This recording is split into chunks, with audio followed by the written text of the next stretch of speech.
Hi guys, welcome to my channel for the first time. मैं हूं आंचल गुप्ता। आज हम लोग करंट अफेयर्स के बारे में डिस्कस करने वाले हैं। अगर मेरे से पूछा जाए कि मैंने करंट अफेयर्स कैसे पढ़ा था, तो सबसे पहले मैंने करंट अफेयर्स एक मैगज़ीन से पढ़ना स्टार्ट किया था। उस मैगज़ीन का नाम है प्रतियोगिता दर्पण। ये मैगज़ीन मंथली मैगज़ीन है। इसे हर महीने परचेज़ करना पड़ता है। इसका प्राइस 80 रुपीज़ है। तो ये मैगज़ीन हिंदी और इंग्लिश दोनों लैंग्वेज में आता है।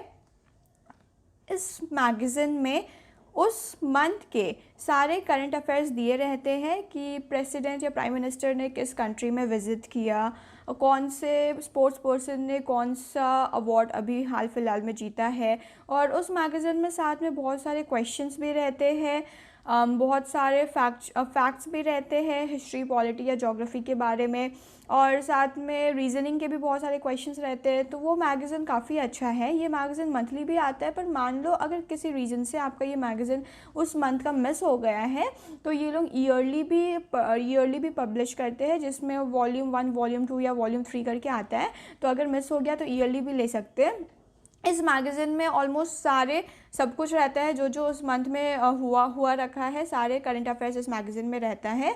तो ये एक बहुत अच्छा स्टार्ट होगा करंट अफेयर्स को पढ़ने का। और साथ में मैंने आप लोगों को पहले न्यूज़पेपर भी सजेस्ट कर रखा है इंग्लिश वोकैबुलरी के लिए। तो उसके साथ आप लोग इंग्लिश न्यूज़पेपर भी पढ़ सकते हो, पर इंग्लिश न्यूज़पेपर में ये ध्यान रखना कि आप स्पोर्ट्स वाला मैटर ज़्यादा पढ़ो, क्योंकि जब हम लोग ऐसे कहीं से कुछ स्पोर्ट्स के बारे में सुनते हैं कि किसी पर्सन ने कुछ अचीव किया है, तो क्योंकि बहुत सारे नाम होते हैं तो हम लोग बहुत बार भूल जाते हैं। वही चीज़ अगर हम लोग न्यूज़पेपर में पढ़ेंगे, क्योंकि वो लोग एक अच्छा सा स्टोरी बना के एंड पूरा सब कुछ डिटेल में वो लोग उस अचीवमेंट के बारे में देते हैं, तो इसीलिए हमें वो स्टोरी फॉर्म में ज़्यादा जल्दी याद रहेगा और ज़्यादा देर तक भी याद रहेगा।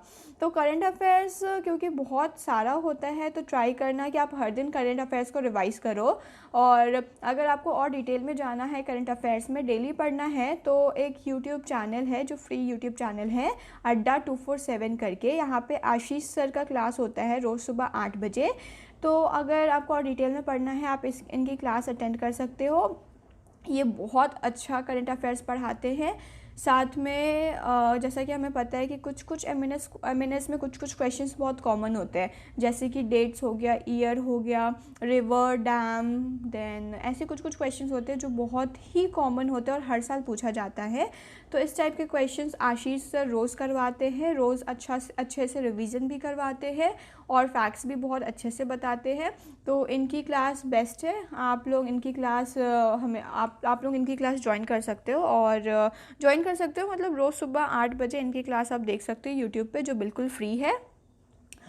उसके बाद करंट अफेयर्स की बात करें तो बहुत लोग ये मेरे से पूछते हैं कि करंट अफेयर्स कौन से मंथ से स्टार्ट करना चाहिए। तो मैंने अगस्त महीने से करंट अफेयर्स पढ़ना स्टार्ट किया था, पर हम लोग के एग्ज़ाम के टाइम क्या हुआ था कि लॉकडाउन हो गया था, तो एग्ज़ाम अप्रैल में होने की जगह सितंबर में हुआ। पर तब भी मैंने मार्च तक के ही करंट अफेयर्स पढ़े थे, क्योंकि एग्ज़ाम तो अप्रैल में होना था ना। तो उस हिसाब से देखा जाए तो अगस्त से लेके मार्च तक मैंने करंट अफेयर्स पढ़ा था, और मैं हर दिन उसको रिवाइज़ करती थी। रिवीजन बहुत इंपॉर्टेंट है करंट अफेयर्स एंड जीके वाले पोर्शन में, क्योंकि उसमें बहुत सारे फैक्ट्स होते हैं, बहुत कुछ हमें याद करना होता है। तो अगर हम लोग रिवाइज़ नहीं करेंगे तो हम लोग उस चीज़ को भूल सकते हैं। तो इसीलिए हमेशा ट्राई करना कि अगर आप 4 घंटे भी पढ़ रहे हो, तो उसमें से आपका 1.5 से 2 घंटा सिर्फ रिवीजन का होना चाहिए।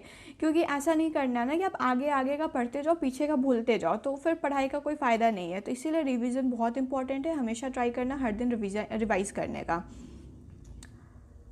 That's all. Thank you.